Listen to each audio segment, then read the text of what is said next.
Swinging a drive.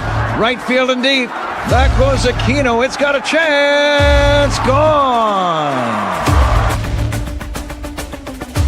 Get out the tape measure. Long gone. Fly the W! Cubs fans, it's time to fly the W with Dustin Rhodes and Paul Crawley-Jean.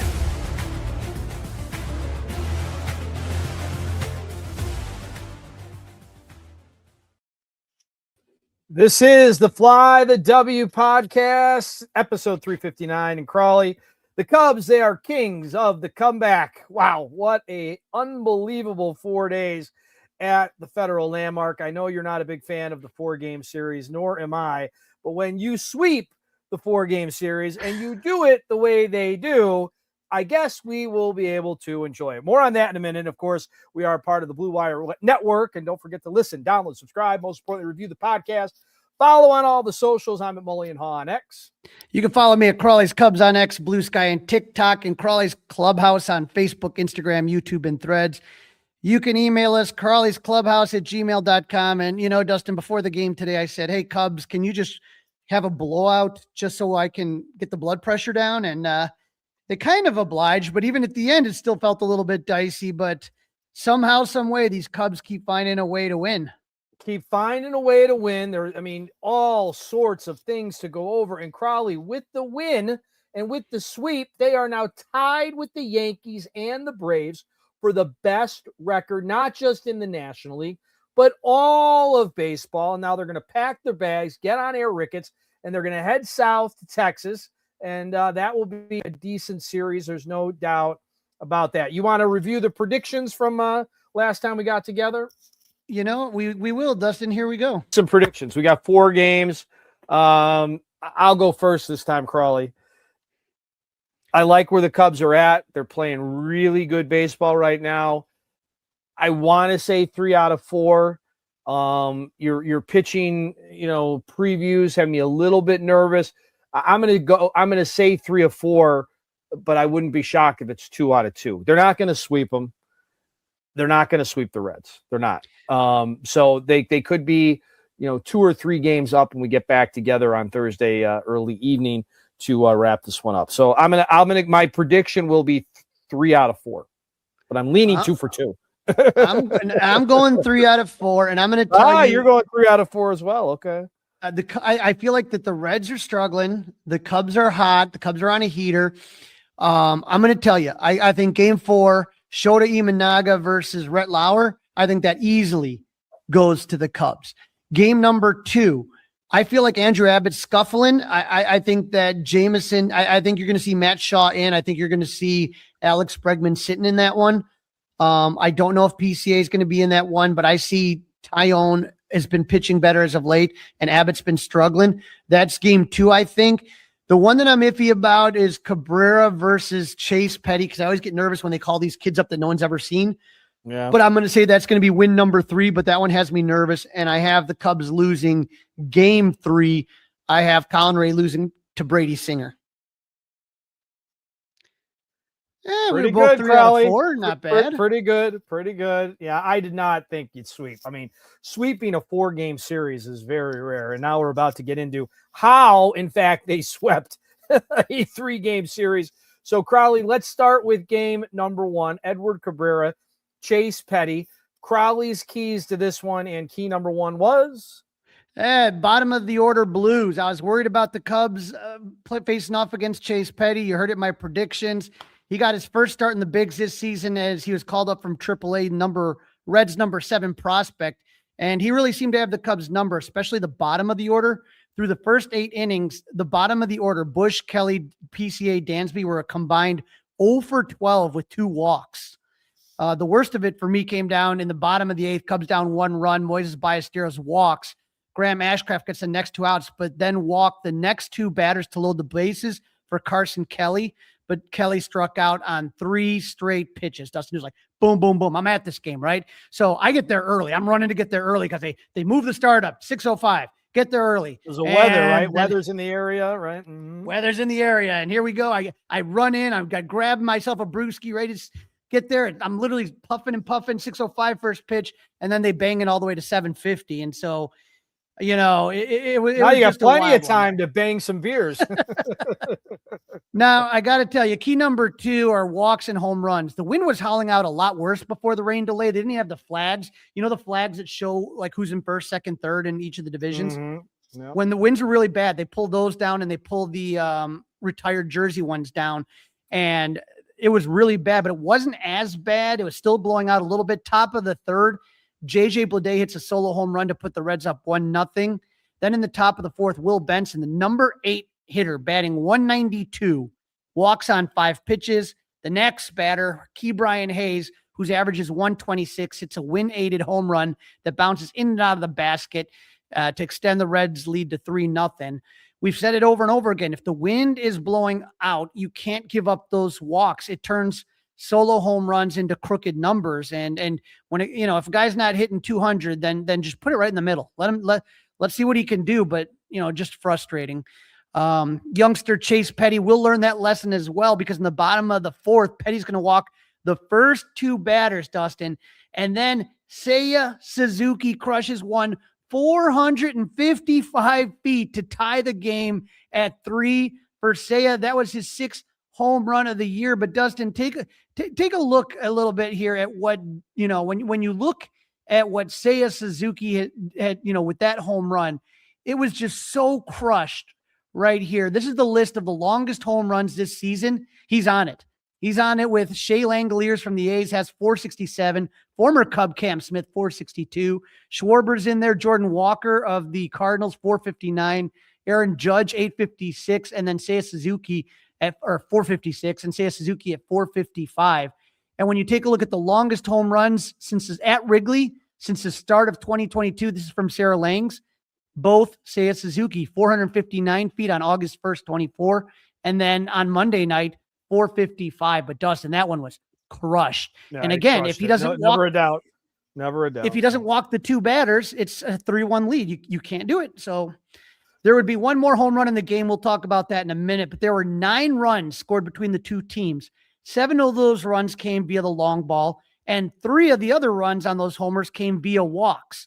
So again, the walks and the home runs were really the key to this game as well. But key number 3, Cubs never quit. You might hear this a couple times. Down 3-0. Cubs come back. Seiya Suzuki, home run in the 4th. Top of the 8th, Ben Brown comes in the game. First thing he does, leadoff walk. How many times do those come around to score? I don't even know. I think like 68% of the time or something like that. Tito Francala calls on Blake Dunn to be a pinch runner. He steals second and scores on a Spencer Steer single to put the Reds up 4-3. Some good small ball by the Reds to manufacture a run. Really good throw by Ian Happ, almost got done at the plate, but it's just a little bit late. But we talked about the Cubs trying to fight back in the 8th. They load the bases with 2 outs. Kelly strikes out on 3 pitches. Top of the 9th, Ryan Rollinson. Like we're at the point where we're just making up guys and pulling them off the street. Ryan Rollinson pitches a 1-2-3 inning to keep the deficit at 1. Bottom of the 9th, Rangers closer Emilio Pagan on the mound. PCA hits one 400 feet with an exit velo of 103, but it's not high enough. Dane Smith, who had come into the game to pinch run in the 8th, runs back to make the play. He slightly mistimes his jump and slams against the brick wall. The ball's rolling around on the ground, and Pete motors into third with a leadoff triple, and the place is going nuts. Tying run 90 feet away, no outs, but Dansby strikes out on 4 pitches. Cannot do that, Dustin. 3 of them swinging. Just an awful at bat. Now there's a bad approach. It was a bad approach, right? Yeah, absolutely. There's 1 out, and Nico Horner's up the bat. Tough situation for Terry Francona. I don't, envy him in that situation. Me personally, I would have walked Nico. That would have brought up the DH spot, and then Bregman, I would have rolled the dice with that. They elect to pitch to Nico, and Nico does what Nico does. Sack fly to tie the game. Interesting side note, though, when that play happens with PCA running with the, PCA's running, you're thinking there's no way he's not going to score. It was really close. Bleday gunned that throw. Way closer than you would have thought, right? Very close. 98 miles per hour on the throw. And marquee cameras caught PCA upset with Shaw having a very animated conversation in the dugout about Shaw not signaling from, down, slide. It should be very demonstrative. And so, it's not a big deal. But And if you, well, okay. I want to do. You want to talk about this a little bit? Yeah, 'Cause let's go. We got into this a little bit on the Mully and Haw show. Obviously, this type of stuff we talk about now. In the moment, I didn't pay attention to whether Shaw had, demonstratively, if that's what PCA wanted, had done that. But after going back and watching the replay, to me, I think Shaw was even surprised that the throw was as fast as it was and so online. But it looked to me like Shaw was almost putting down like a bunt sign because he had his bat in his hand and he was Right. moving the bat with both hands and he was moving it down. That's what I saw. Again, like, I love PCA. I picked him a couple years ago to be the hottest star, regardless of sports, before the Bears drafted Caleb Williams. Truth be told. Okay. But tap the brakes a little bit, PCA. I mean, the kid, I'm just saying, like, I thought it was a little demonstrative. Okay. Here's the difference. If he would have been out, okay, then I could see PCA being ticked off. But I mean, Right. PCA didn't need to slide into third, and he did. And part of it is because he was looking to blow the roof off the joint, and he did. I mean, why not just slide into home? You know what I mean? He's not opposed to sliding. So why not just slide? I mean, I'm just saying, everybody was surprised, and all of a sudden, Matt Shaw is supposed to be the world's greatest third base coach as he throws to drop his bat and be like waving like we used to do to Sammy Sosa to tell PCA to get down. I'm just saying, I thought it was a little much for PCA. I almost never criticize PCA in that spot. I thought he was a little out of line. I think a lot of people like to criticize PCA, and I think this is something that happens in a dugout. And if you've been listening to the Lovable Reunion podcast with David Ross and Anthony Rizzo, they talk about these guys. They'll yell, they'll snipe at each other, they'll do whatever. Things are going to happen in the heat of the battle. And Pete's just coming off there, but he's kind of showing him this is what you have to do. Now, that is the job of the person at home plate. You're sitting there at a bat, you have nothing to do.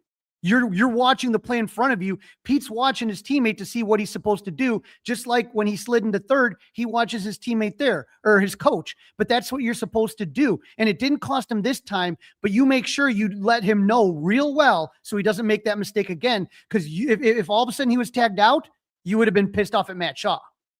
And so I don't disagree with that. But again, he wasn't, is all my point. I understand the whole thing. I just thought I didn't want that. And sometimes this is what happens, maybe on sports talk radio, maybe on various podcasts. I didn't want that to get in the way of an unbelievable walk-off win. That's right. All. You know what I mean? I didn't want that to be the storyline of that game, was that, PCA had a beef with Shaw. I didn't want that to be the narrative, if you will. And I don't think he does. It's baseball. And right. I mean, not a beef. I mean, in the moment beef. Maybe I should restate that. And in the moment beef. Yeah. Well, in the heat of the moment. Right. Well, I think he learned his lesson. I think he's not going to do it again. And so with the game tied, Matt Shaw is going to pinch run, who pinch ran from Ballesteros in the 8th, is pulled out of the game. And Craig elects to go with Michael Conforto, who hadn't had an at-bat since April 29th against San Diego 6 days prior. He works a 3-2 count, and on the 6th pitch of the at-bat, hits one 405 feet to center for the walk-off. That was Michael's first Cubs home run and the first walk-off home run of his major league career. Cubs win 5-4. Dustin, this is what the skipper had to say about what Conforto did in that game. What Michael did is it's so hard. I mean, he didn't have an at bat this weekend. So there's no at bats in 4 days. There's nobody on base, and it's, but he's got the ability to do that. And he got to pitch up and put a great swing on it. When somebody goes and pinch hits there and they haven't been playing much, and just how difficult of an at-bat that is. Just before the home run, he just puts together a good at-bat, right, to get to that pitch. And just respect for how hard that at-bat is. And to deliver in that situation is, just really hard to do and should make you enjoy it even more. I mean, think about that, Dustin. No at bats in a week, and then here you go in the 9th inning. Good luck. Yeah. Listen, again, Craig is pushing the right buttons, man. He keeps on pushing the right buttons, and that's just a testament to him. So we have to give him major props on that. All right, game number 2. Jamison Tyone, Andrew Abbott. Crawley's keys to the game. What was number 1? Excellent pitching. Typical Jamison Tyone start. He gave up a couple long balls, but not much help. Top of the first, second batter of the game, J.J. Bleday, who had a really good series, takes Tyone deep, Cubs down 1-0. Tyone would give up a single in the first. He would then sit the Reds down in order in the second and third. He got in a jam when the Reds loaded the bases in the fourth with 2 outs, but he got Matt McLean to fly out to end the threat. Sat him down in order in the fifth and the sixth, and with 2 outs, he gave up a solo home run to Nathaniel Lowe. Cubs trail 2-0. JMO's night was over. He went 5 2/3, gave up 2 runs, 5 hits, 1 walk, 2 Ks, 2 home runs, Dustin, 2 solo home runs. Just missed that quality start. But I think people keep forgetting JMO on this team. If it was set up the way it was supposed to be without all the injuries, this should be your 4th or 5th pitcher, right? 4th or 5th, yep. And he keeps him in it every time. Javier Assad finished the inning and pitched the 7th. He didn't allow a base runner and had 1 K. For Assad, it was a long time since we saw him, April 25th, when he got rocked by the Dodgers for 6 runs. Jacob Webb took over in the 8th, didn't allow a base runner.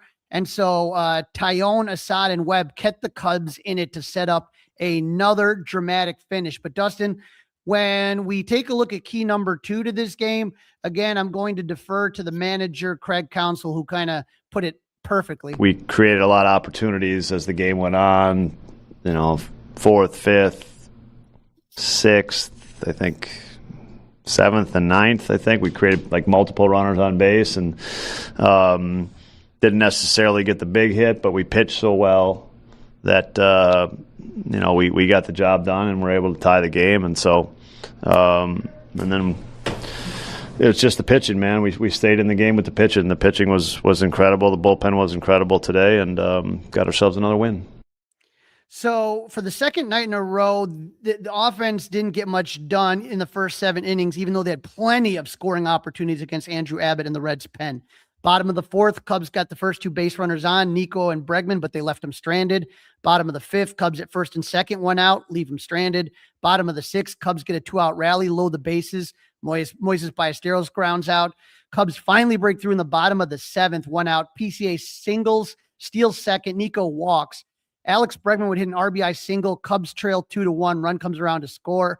Runners at first and second, 1 out. You're hoping they tie it, but then they strand those 2 runners. Ian Happ would strike out and Seiya would ground out. And at this point in the game, after the bottom of the 7th, Cubs were 1 for 9 with runners in scoring position and had left 9 men on base. And luckily the Cubs had a little bit more magic, and that's key number 3 right there.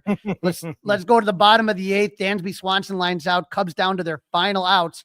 Who else but Michael Busch comes up and hits one 427 feet to right center, 108 miles off the bat to tie the game up.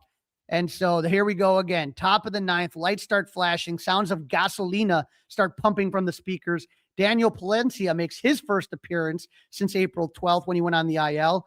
He pitched a scoreless inning, gave up 1 hit, no walks, no Ks. It was a good return, but something to keep an eye on for me, I guess, is fastball speed. We know that Daniel Palencia's fastball is the key to it all. And when he came in, Dustin, you're talking premium gasolina right here. 101, 102 miles an hour roughly. But if you look at the last few 4-seam fastballs, starts dropping to 99, 98. Again, I don't know if it had anything to do with adrenaline, right? Or what, but just keep an eye on it. Something. Bottom of the 9th, Reds closer Emilio Pagan comes into the game, and after throwing his first pitch, Dustin, he goes down with a hamstring injury. They got to get the cart him off. I mean, it looked like he got shot in the leg. I mean, the way he reacted, it's like he got shot. I hope it all works out for him, but boy, he went down in a heap. Yeah, it didn't look good. And in comes in Jose Franco, who Terry Francona did not want to go to. He's just awful. He's got as much control as 2 rabbits on their first date. Nico draws a 4-pitch walk. Alex Bregman lines out on a 3-1 count. Ian Happ walks. Seiya got to a 3-1 count and popped up. Dansby would fly out to end the threat. He was the only guy that didn't get it to three balls there. But after this, Dustin, the Cubs were 1 for 11 with runners in scoring position, 12 men left on base. Top of the 10th, in comes Ryan Rollinson.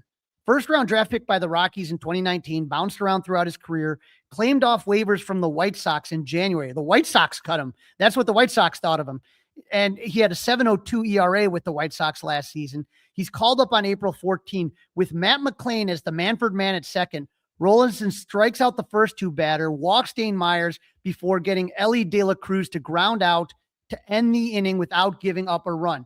Dustin, if I told you Ryan Rollinson did that, you would tell me who, right? Who? Yeah. It's just unbelievable. And so he comes in and gets it done. And now we get to the bottom of the 10th. Dansby Swanson, the Manfred man for the Cubs. Michael Busch up to bat. Sam Mole on the mound. He gets Busch to hit one right to Ellie De La Cruz, who I don't know who was positioning their infield. He was in the perfect spot. It was right to him, kind of an in-between hop, but he olays it. And it ends up in the outfield. Dansby comes around to score. Cubs win. Dustin, I mean, Ellie De La Cruz has got to know the situation, has got to know you can't let that ball get past you. If it hits you in the chest, hits you in the nuts, hits you in the head, whatever, you can't let that ball get behind you. Can't let it get past you. 100% accurate. Oh my God. And so great base running by Dansby to get behind there. After the game, Dustin, I mean, we can take a look at, I mean, there's going to be a lot of craziness here. But at this point, after this game, the Cubs were second in most comeback wins with 11. They're going to get one more added to that list. Most walk-off wins, 5. They're going to add to that as well. And Dustin, when you take a look at this point at the game 2, after game 2, best 36 game starts, the 2016 Cubs were 27-9, 2026 Cubs 24-12, 1969 Cubs 24-12. So this team is with the legendary teams as far as what they've been able to do so far. It's crazy. Absolutely crazy. Game 3, Colin Ray versus Brady Singer. Key number 1, Ian Happ makes history. We talked about this before. Is he going to be in a Cubs Hall of Fame? You're going to have to guess that he is, because he has now passed Alfonso Soriano. He has sole possession of 12th with most Cubs home run in history. He has 182. Hack Wilson would be next at number 11 with 190. He'd need 8 more home runs. So you assume he gets at least past Hack this year, right? And then Hank Sauer, 198, maybe, right? Maybe. If he doesn't get to 198, I'd be a little bit concerned. You'd be disappointed. Okay. I'd be disappointed. I think so. That would put him in the top 10 all times. Hank Sauer was Mr. Cub before Ernie Banks, just so people get a little bit of context. There's a little tidbit. 1952 MVP. I didn't know that. Yeah. I heard the name, but didn't know that was so. Is he the official or the original Mr. Cub then? I'm going to have to take a look back, but he's the first one I know that was called Mr. Cub. But Ian Happ was Mr. Cub for this night, 3 for 5 with a home run, 2 RBI, 2 runs, down 1-0 in the first. Ian Happ hits his 9th home run of the season, 2-run blast to put the Cubs up 2-1. For Ian, that was career home run 182, like we said. So that's fun. It also extended his career high 27 straight game on base streak, longest streak in the NL. Ian would score the Cubs' next run in the bottom of the 4th.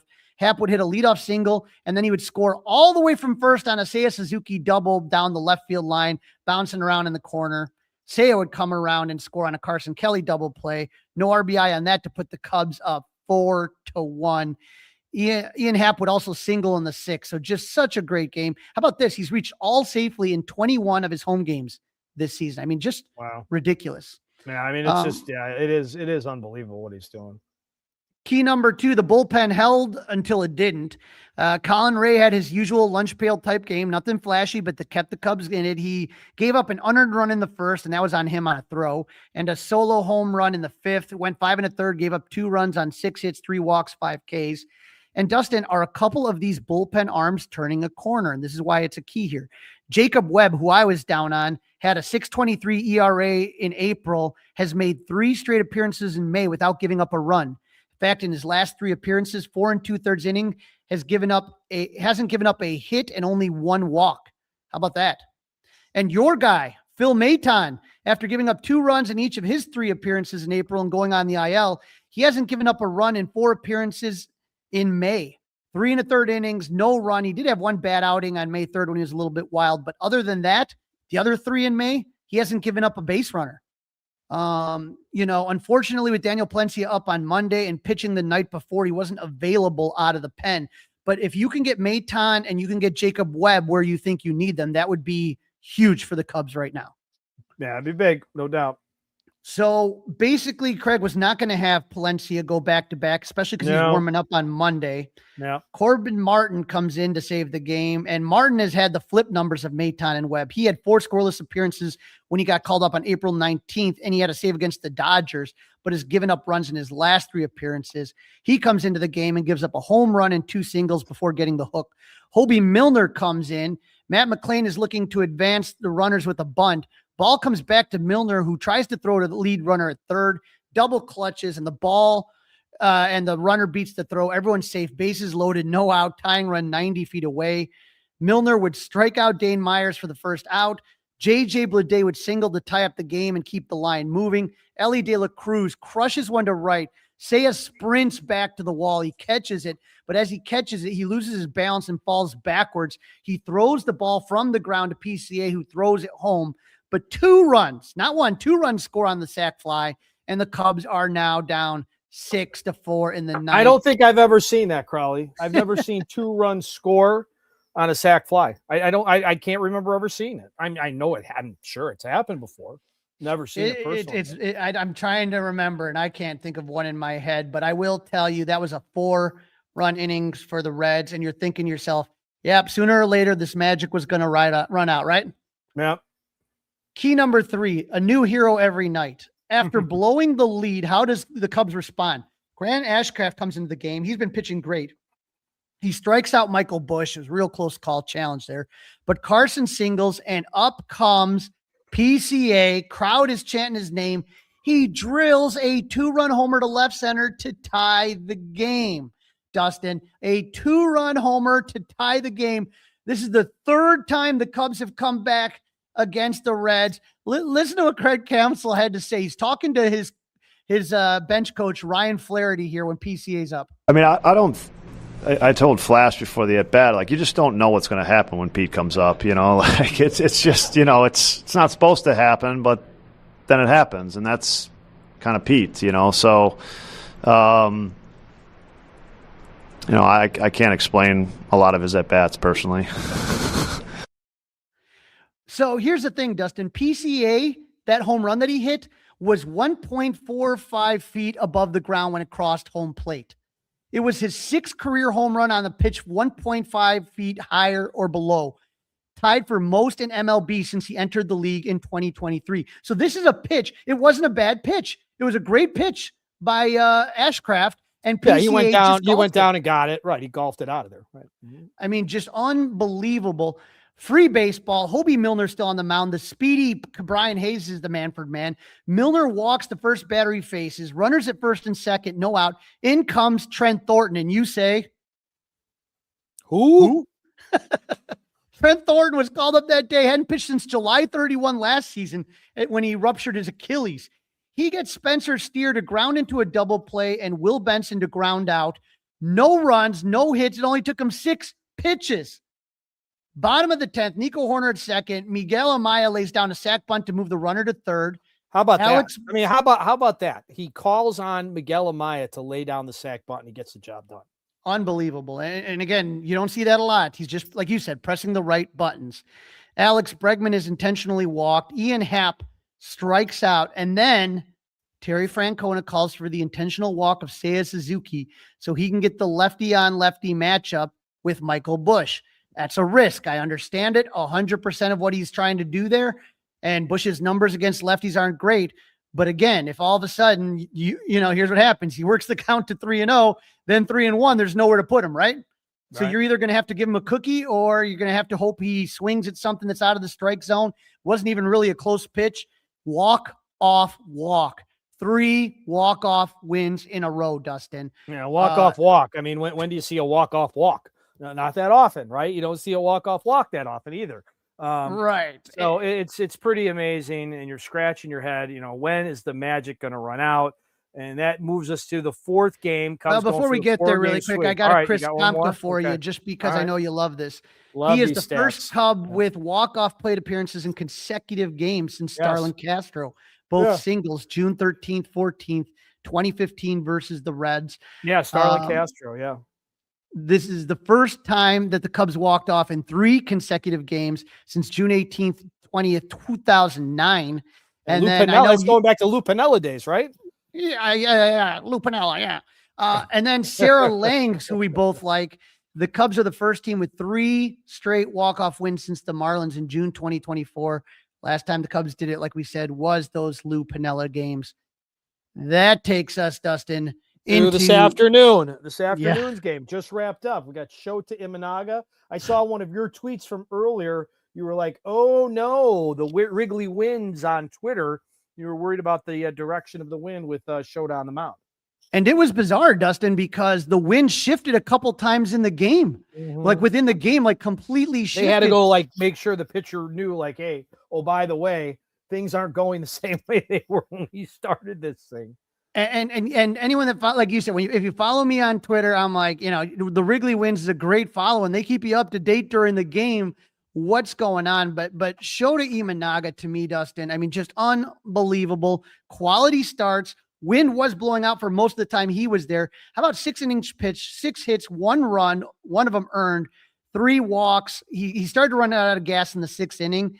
And so you could kind of see he was kind of walking. He was able to get a strikeout to end it. And that home run that he gave up was in the 6th. But Dustin, 10 strikeouts. I mean, again, this is a guy that basically wasn't even supposed to be, was the team said, hey, we're going to opt out of your contract. And he didn't even have to take it. He took it. They wouldn't even pitch him in a playoff game last year, Crawley. Carter Hawkins joined the Mully and Haw show this morning on 104.3 The Score. And here's what Carter Hawkins had to say on Shota. You think about the hundreds of decisions, right? The players that we could have traded away at the deadline last year, the players that we ended up bringing on, the draft picks we make, the international signs that we make. There's just so many hundreds, maybe thousands of decisions that lead to a team. But what you try to do is make sure that each individual decision is one that you can hang your hat on, that you feel really good about. And we felt really good about Shota Imanaga on the QO type deal, and felt like this is a pitcher that is worth that deal in a vacuum, and made that decision as such. And certainly that's one of the ones that have paid off thus far. Dustin, Shota has allowed 1 run or fewer in 6 of his 8 starts this season. I said it before on this show. I think he's the ace. I don't think there's any question. Hard to argue right now. And if you didn't catch that interview, go ahead and do yourself a rewind, get that Odyssey app, do the little rewind feature in the chapters. And Carter was definitely worth a listen back from earlier today. 100%. Really good stuff with him. We got a couple more clips from him, because there's a lot of, I think it was a really great interview, and there's a lot of good questions and stuff like that. And frankly, he was pretty honest about, I think, about things, right? Yep. Key number 2 to this game, to me, obviously, was the big 4th inning, Dustin. What an inning. What an inning. Go back and watch highlights. If you didn't get to listen to the radio or catch it on marquee, another inning that you're just not going to, we're watching stuff over the last 4 days, Crawley, that just don't happen in normal baseball. They just don't. Well, it was a bizarre one, and they scored 7 runs, which is the most runs they've scored in a single inning this year. Back-to-back walks. Lauder leaves the game with an injury. Michael Busch singles on a ball that that I think the first baseman should have made. The bases are loaded. How about Michael Conforto? We talk about a hero every day. He's going to hit a run in this game, to have a walk, and to have a great catch. In for those 3 with a run, draws a walk to put the Cubs up to nothing. Grounds into the 4, but there's a bizarre play is going to happen. It could be with Dan Johnson up to the plate. He rounds into a force out, right, to Key Brian Hayes, who makes a good play to get Michael Busch. He steps on third, he throws home, and the catcher doesn't realize for some reason that he has to tag the runner. It's not an automatic out. And so because of that, the run scores. Tyler Stevenson. And so instead of it being a double play, that should have been a double play, 1 run in, Yep. All of a sudden, the floodgates just open. And what did we say about the Cubs? When you make a mistake, they make you pay. Pounce, man. They pounce. That catcher had a rough Oh. afternoon behind the dish. He, I bet, is getting tattooed on Cincinnati Sports Talk Radio. Ooh. PCA would single. Miguel Amaya would single. Nico Horner would single. Moises How about Ballesteros Nico? said How about five. Nico? How about Ain't Nico? nothing. Nico doubled, and Amaya gets all the way. Amaya scores all the way. Unbelievable. And Nico ends up at third. It was unbelievable. This team, I'm just telling you, it was a lot of fun. And you know what, Dustin? It should have been a much easier ending to the game. Yeah, this is a negative. I wish they hadn't have had to got to Daniel Palencia today. And this is what we got to talk about here when we're talking about keys to the game, because this may affect you in the very next game the Cubs play against Texas tomorrow night, right? Imanaga goes and he leaves the game with an 8-1 lead. And you're thinking to yourself, okay, no problem. And so Thornton comes in, he pitches the 7th, he gives up a hit and a walk. Don't walk people with an 8-1 lead. Just that simple. And then Hollowell Pretty comes good in. rule. Pretty good rule. Hollowell comes in. He just called up today, 1.2 innings, give him 2 hits, 2 runs, 4 walks, Dustin, 4 walks. And you just can't do that. He comes in, he gets the first out, he walks Al Stewart, gets the fly out, 2 outs, gives up a walk to Tyler Stevenson, gives up a double, and then he walks Blake Dunn. So you're talking about 3 walks in the 9th? I mean, with the 8-2 lead? I mean, you cannot do that. And so you have to get Daniel Palencia up. And here's the thing, Dustin, when Corbin Martin blew it the other, was it game 3?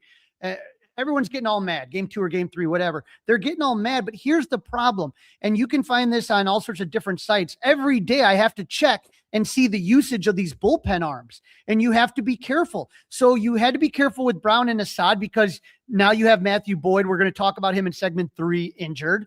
You got guys that are being used all over the place. Rollinson was no good to go because he was used up.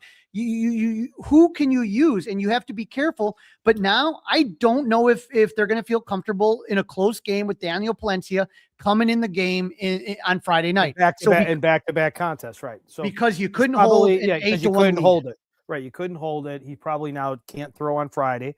So then if he has to throw on Saturday, then he can't throw on Sunday. But Monday's an off day, so maybe at that point they can reset everybody. Well, Dustin, here's the thing. As bad as that was at the end, here's what Craig Counsell had to say about this team, and I think it's worth noting right here what he kind of is feeling right now as far as the team's concerned. I mean, I think you just make yourself hard to beat. That's what you develop this resilience and this hard to beat mentality. That's what it creates, I think. And I think a belief system, like we're down in the 8th, we got a shot. And it's not always like that. And comebacks and late inning stuff creates that. Sometimes you just need to see it to believe it. And I think this team is doing that. Dustin, this team believes. This is from OptStats, and this was before the games 3 and 4. This was done before game 3 on Wednesday. 17 total wins. Now it's up to 19 total wins lately. You got 11 comeback wins, 9 wins after allowing the first run. 6 1-run wins, 4 walk-off wins, 5 walk-off wins, 5 wins when trailing in the 8th or later. And then you're talking now about 4 extra inning wins. This team, Dustin, they believe. They don't think they're going to lose. And that's something. The Cubs 14-game, now 15-game home streak now is the second longest at Wrigley Field. They had an 18-game in 1935. Another 7-0 homestand. So this is the 7-0 homestand. How many times it happened since 1916 when the Cubs moved to Wrigley? It happened. This is wild too, right? This is wild. Happened in 1918, happened in 1970, 2008, 2015, last month in April, and now this time. So this 2 times in this year, and we're only, a third of the way through May. This is only their second best 37 game start in the live ball era since 1920. The only better time was 1916. Dustin, this team just keeps doing things that defy the imagination. You are listening to the Fly the W podcast, part of the Blue Wire Network. It is episode 359. The Cubs are the king of the Cutbacks. Don't forget to listen, download, review, and subscribe to the Fly the W podcast. You got a 5-star review, we'll take it. You can email us, crawleysclubhouse@gmail.com. And don't forget, you can watch us, as you might be right now, on the Crawley's Clubhouse YouTube page. In this segment, we preview Cubs Rangers in Arlington, Texas, with John Moore, host of the DLLS Rangers Weekly podcast, including pitching matchups, season moves, and which players are hot and which players are not. You are listening to the Fly the W podcast, part of the Blue Wire Network. It's time to go around the bases, check in on some odds and ends. Also, we're going to preview the big game coming up against the Rangers. Of course, we have some injuries to talk about as well. Don't forget, listen, download reviews, subscribe to the podcast. 5-star reviews, we'll take them. Email us, Crawley's Clubhouse at gmail.com. All right, Crawley, where would you like to start? Well, we got some power rankings updated from Sunday, and Dustin, it is pretty interesting because of the way that it lines up for the NL Central, which is just absolutely ridiculous right now.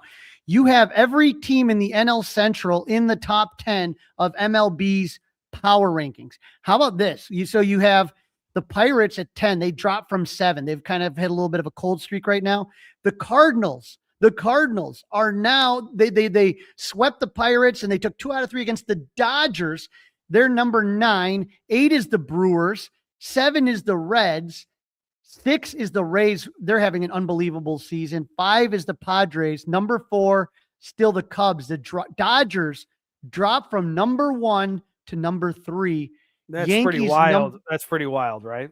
They're not looking great. And the Yankees are at number 2. And number 1, Dustin, are the Braves. Just keep that in mind because the Cubs do face the mighty Braves. Series away, right? Series away from facing the Braves on the road down in Atlanta. All right, all kinds of roster moves, injuries to talk about. Obviously, the exclamation point is Matthew Boyd, left meniscus, being dad of the year, playing with the kids, hurts the knee a little bit, and kind of fluky. But we did get some decent news today during Mullion Hall. A little breaking news from the GM Carter Hawkins on all this. Yeah, here's what Carter Hawkins had to say about finding out about the injury. Obviously, a surprise to all of us. Not something we were expecting, yesterday morning, and not something that Matt was expecting. He had a surgery this morning. Went well with our doctors here in Chicago, so. That's good. That's kind of the first step, and now we get into the recovery stage. I think there's a really good chance that Matt's contributing at a meaningful level here, relatively soon. It's not going to be this month, but, with the mastectomies, you can get back relatively soon, and I know he's motivated to do so, and, looking, probably, in the month type range. But, I think there's a good chance that he'll help us out here down the road.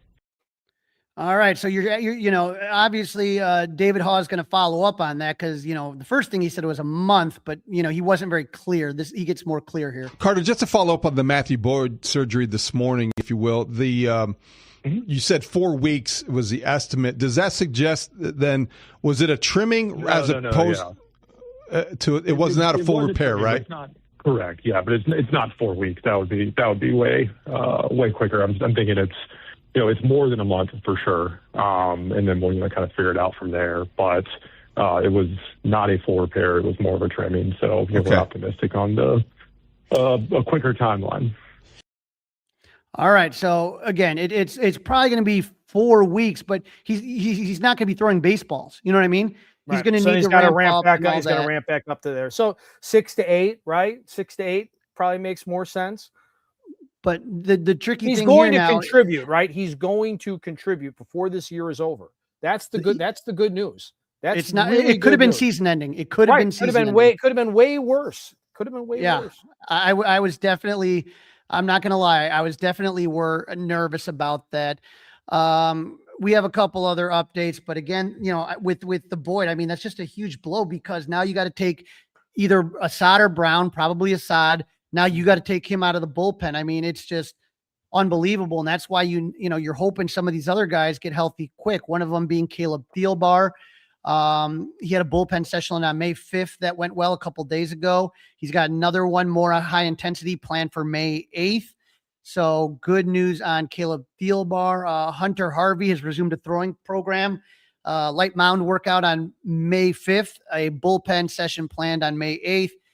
Ethan Roberts is he has worked one scoreless inning on May 3rd in his 4th rehab outing. My guess is Ethan's about ready to return whenever they need him. And then how about your guy, Jordan Wicks, threw 75 pitches in 3 2/3. Now he allowed 6 runs, but again, trying to get back into it. The question is, can Jordan Wicks somehow provide something this season? This is, again, I know that Jed Hoyer's talked about this plenty. With these injuries come opportunities for people. There's an opportunity for Jordan Wicks, who may have gotten lost in the shuffle the last couple of years, if he can get it together down in AAA. If he can throw 75 pitches, then the Cubs could use him, correct? Sure. You're again looking for that spark. You're looking for somebody to kind of help out. Now, Dustin, couple of exciting news for some young talent on the farm. Good news as far as my guy Pedro Ramirez right here. He got the International League Player of the Month in AAA.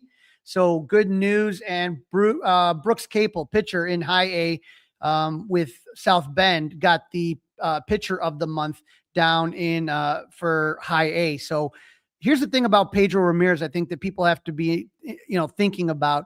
And Dustin, we'll talk more about it on the next episode, because where the Cubs are and because of the Cubs injuries, let's say hypothetically, the only guy that was injured was Cade Horton, and Justin Steele and Matt Boyd were both fine.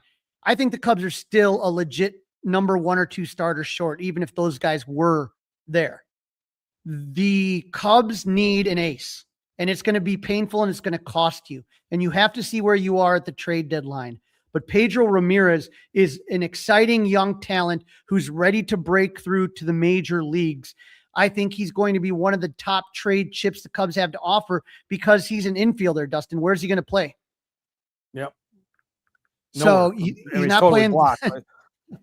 Completely blocked. This is no different than Gleyber Torres back in 2016. If you remember, there was nowhere for Gleyber Torres to play. They ended up getting Aroldis Chapman as far as, for Gleyber Torres, which was a deal I think that worked out for both teams.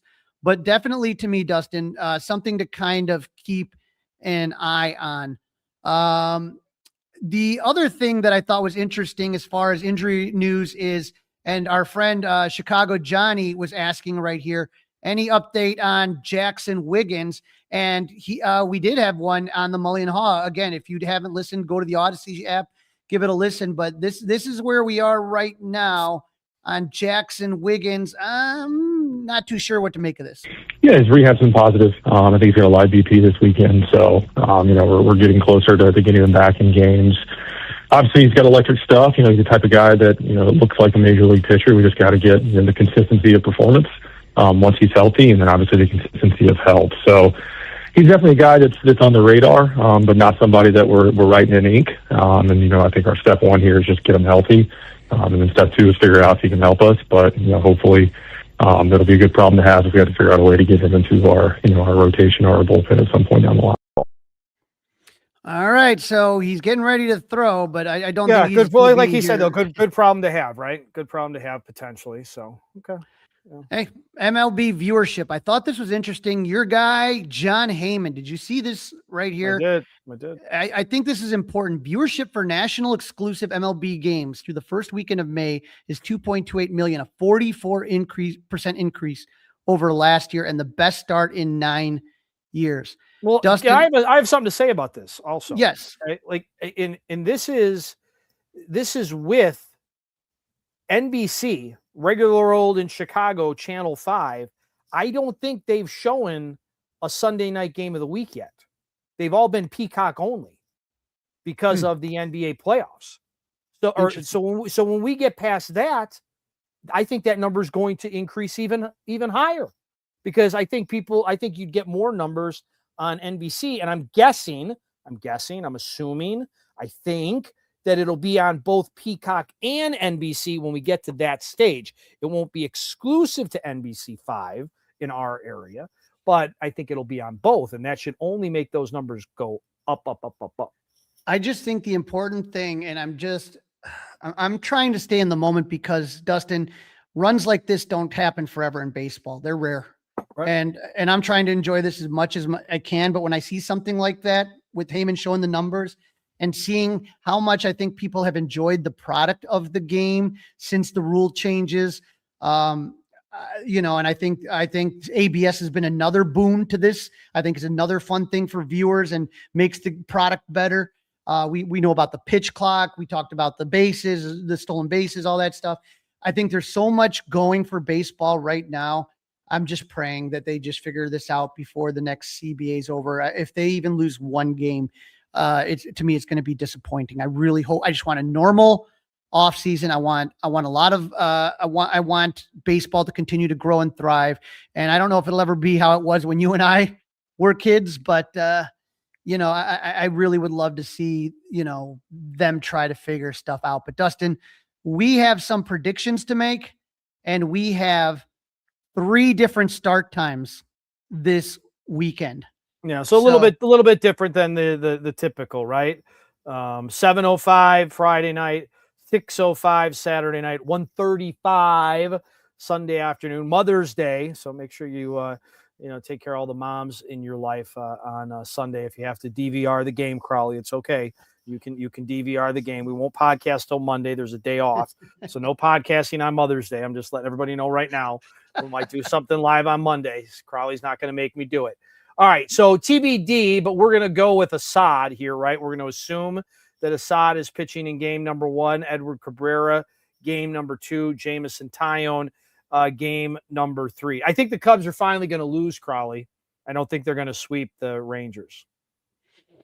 But you go first this time. I'll say that. I'm going to say they aren't going to sweep them, and I'm saying they're going to lose. Now, are they going to win more than?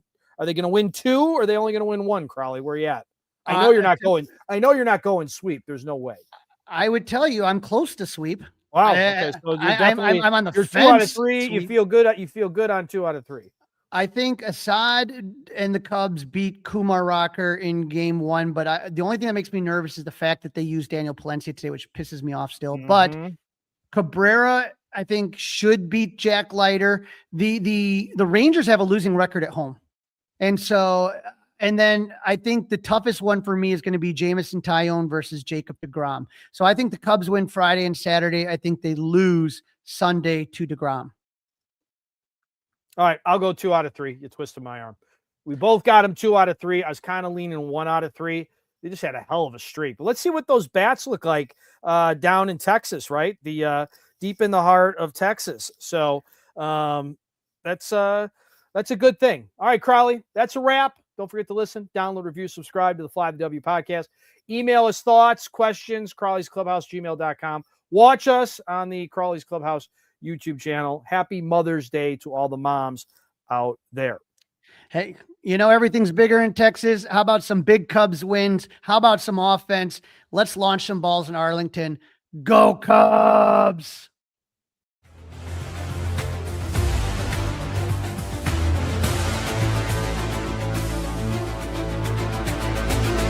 It's all over.